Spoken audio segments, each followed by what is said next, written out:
नमस्ते। आज के इस एक्सप्लेनर में हम एक बेहद दिलचस्प विषय पर बात करने वाले हैं। हम डीकोड करेंगे साल 2026 के पश्चिम बंगाल चुनाव को।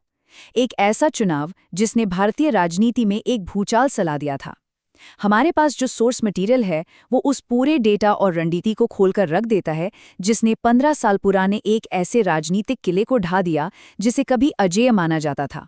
और सच कहूं तो ये डेटा वाकई हैरान करने वाला है।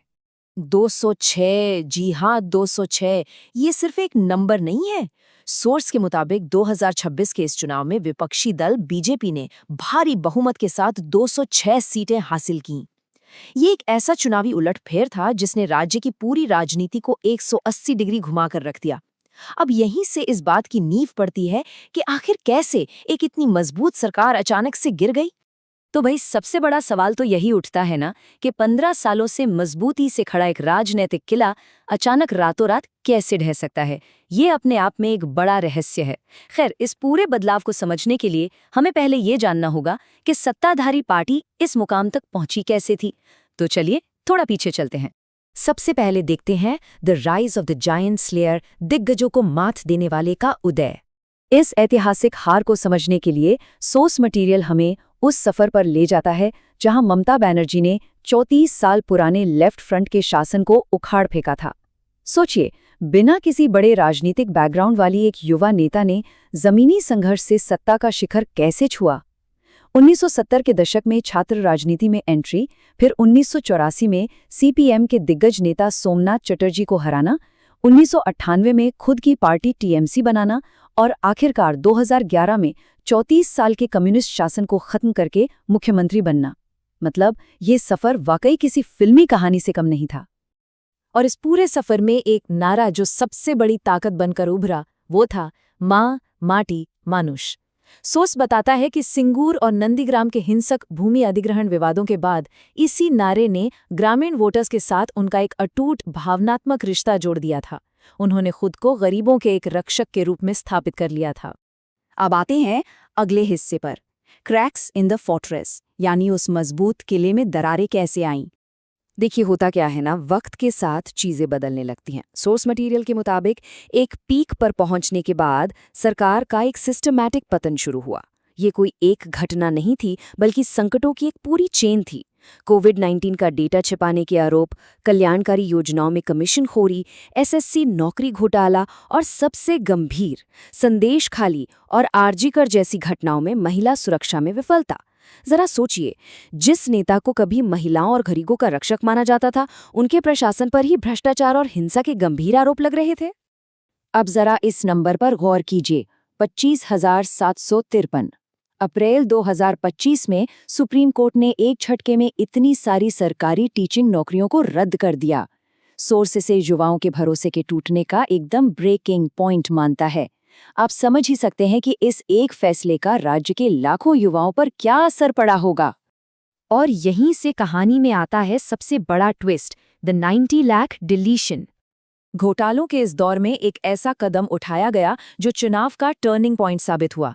चुनाव आयोग के स्पेशल इंटेंसिव रिवीजन यानी एसआईआर के तहत वोटर लिस्ट से सीधे 90 लाख नाम हटा दिए गए। कुल मतदाता 7.66 करोड़ से घटकर 6.77 करोड़ रह गए। ये वोटर बेस में पूरे 12% की गिरावट थी।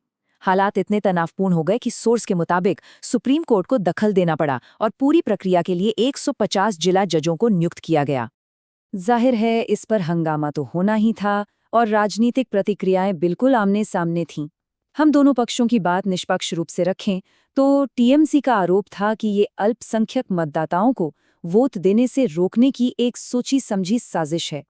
वहीं बीजेपी का कहना था कि ये राष्ट्रीय सुरक्षा के लिए उठाया गया एक जरूरी कदम है और अवैध घुसपैठियों की सफाई है। ध्रुवीकरण अपने चरम पर पहुंच चुका था। और इसी अफरा तफरी के बीच एंट्री होती है एक नई पार्टी की, एजेपी यानी आम जनता उन्नयन पार्टी।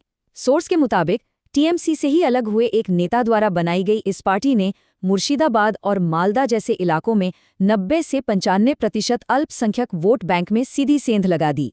इस वोट बंटवारे ने सत्ताधारी पार्टी को बहुत भारी नुकसान पहुंचाया और विपक्ष के लिए एकदम रेड कार्पेट बिछा दिया। चलिए अब बात करते हैं विपक्ष की रणनीति की, द मास्टर स्ट्रोक स्ट्रैटेजी। इन कमजोरियों का फायदा उठाने के लिए विपक्ष को सिर्फ बड़ी बड़ी रैलियों से ज्यादा कुछ चाहिए था, और यहीं पर बीजेपी की जमीनी रणनीति काम आई।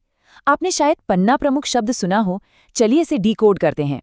इसके तहत वोटर लिस्ट के हर एक पन्ने की जिम्मेदारी एक भरोसेमंद कार्यकर्ता को दी जाती है।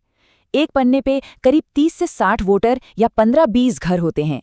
इस गजब के माइक्रो मैनेजमेंट ने ये पक्का किया कि हर वोटर तक पार्टी की सीधी पहुंच हो और डराने धमकाने का लोकल खेल खत्म हो सके। और ये पूरा काम एकदम सिस्टमैटिक था।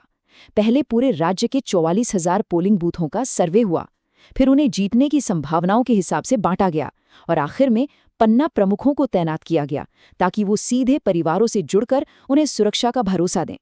सोर्स के अनुसार इस सटीक ग्राउंड गेम ने टीएमसी के पुराने लोकल क्लब नेटवर्क को बिल्कुल बेअसर कर दिया। अब अगर वादों की बात करें तो मुकाबला एकदम कांटे का था।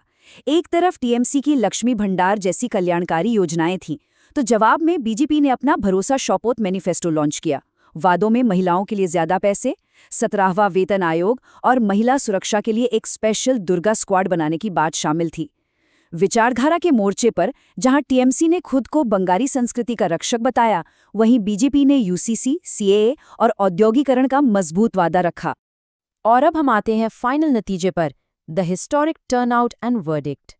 मई 2026 के चुनाव का दिन, 92.47% मतदान। ये स्वतंत्रता के बाद बंगाल के इतिहास में सबसे बड़ा नंबर है। सोर्स के मुताबिक इसका सबसे बड़ा कारण था 2.4 लाख सीआरपीएफ जवानों की तैनाती। इस जबरदस्त सुरक्षा ने वोटर्स के मन से डर को पूरी तरह निकाल दिया और लोग बिना किसी खौफ के बड़ी संख्या में वोट डालने निकले। और इस रिकॉर्ड वोटिंग का नतीजा, बीजेपी 206 सीटों के साथ सत्ता में आ गई, जबकि 15 साल से राज कर रही टीएमसी सिर्फ 81 सीटों पर सिमट गई। सोर्स बताता है कि पारंपरिक रूप से जो टीएमसी के गढ़ माने जाते थे, वो शहरी और आसपास के इलाके भी पूरी तरह ढह गए। ये एक ऐसा उलटफेर था जिसकी शायद ही किसी ने कल्पना की थी। लेकिन सबसे बड़ी विडंबना, या कह लीजिए कि असली क्लाइमैक्स ये रहा कि सोर्स की रिपोर्ट के मुताबिक जिस नेता ने कभी राजनीतिक दिग्गजों को धूल चटाई थी, वो ही मुख्यमंत्री अपने ही गढ़ भवानीपुर में 15,105 वोटों से चुनाव हार गई। ये बिल्कुल वैसा ही था जैसे इतिहास खुद को दोहरा रहा हो, बस इस बार पासा पलट चुका था। तो इस एक्सप्लेनर के अंत में हमारे सामने ये सवाल खड़ा होता है, अगर 15 साल पुराना जमीनी स्तर का मजबूत किला इस तरह सिस्टमैटिक तरीके से ढाया जा सकता है, तो ये ऐतिहासिक बदलाव भारत के राजनीतिक भविष्य को कैसे फिर से लिखेगा। ये डेटा हमें साफ बताता है कि राजनीति में कुछ भी परमानेंट नहीं होता, है ना सोचने वाली बात। आज के इस एक्सप्लेनर से जुड़ने के लिए आपका बहुत बहुत शुक्रिया। आगे भी ऐसे ही दिलचस्प विषयों को हम डिकोड करते रहेंगे।